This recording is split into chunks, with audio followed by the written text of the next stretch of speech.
Assalaamu calaykum kusoo dhawaada kanaalka tarjumaad. Waxaan idiin soo gudbinaynaa qiso xanuun badan oo ay ka sheekaysay xaaska mid ka mid ah dadka uu la dagay maandooriyaha. Ka hor intaynan qisadan bilaabin, ka mid noqo asxaabta ku xiran kanaalkan.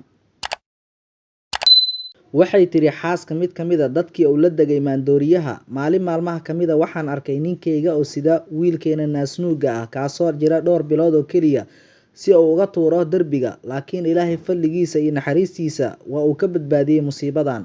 Daroogada ayaa waxay ka dhigtay inuusanba ogeyn wuxuu sameynayo iyo inuusan dareensanayn inay saaran tahay mas'uuliyad. Wuxuu iga qaataa mushaarkeyga wuuna xadaa dahabkeyga sidoo ugu helo oo ugu soo gato daroogadaas uu isticmaalayo. Markii aan dhahay salaada tuko, qur'aankana akhri, Ilaahayna u soo laabo, kana toobadkeen macaasidan, waa uu iga diiday.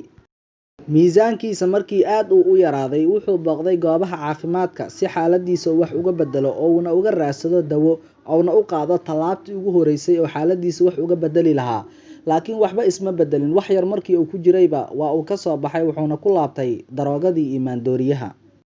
Waxaan dhadhamiyay dulliga xaraarkiisa iyo ihaanada. Xaaladana waa ay ka sii dartay markii aan arkay wiilkeyga oo ag jooga aabihiisa kaasoo dhulka jiifa agtiisana ay taalo daroogada heroin.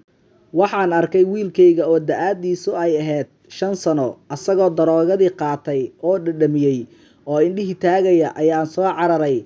Markaas ayaan kor u qaaday daroogadina waan ka tuuray, meeshana waan kala soo tagay.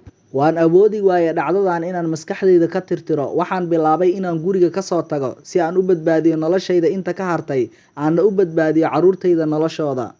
Gurigii ayaan ka soo baxay anigoo wata carruurtayda, mana aqaan xaalkayga sida uu noqon doono iyo masiirkayga. Kadib waxaan ku fikiray si aan dhibaatadan uga baxo furiinkii aan rabayna waan helay oo waa uu i furay. Waxaan raadiyay shaqo, Allah subxaanahu wa tacaala ayaana i waafajiyay shaqadii carruurtayda dartooda. Dhanka kale ninkeygii hore aan kala tagnay wuxuu ahaaday mid alla ka fogaaday, sameeyana wax walbo alla carageliya. Ilaa maalin ay la soo xiriireen deriska ayna ii sheegeen gurigii aan deganeen in ay ur ka soo baxayso oo laga joogi la'yahay xaafadda. Booliskana ay wargeliyeen. Markii aan guriga tagay waxaan arkay asagoo jiifo dhulka yaalo meyd ah, agtiisana ay taalo cirbadii daroogada, jirkiisana uu fashfashay.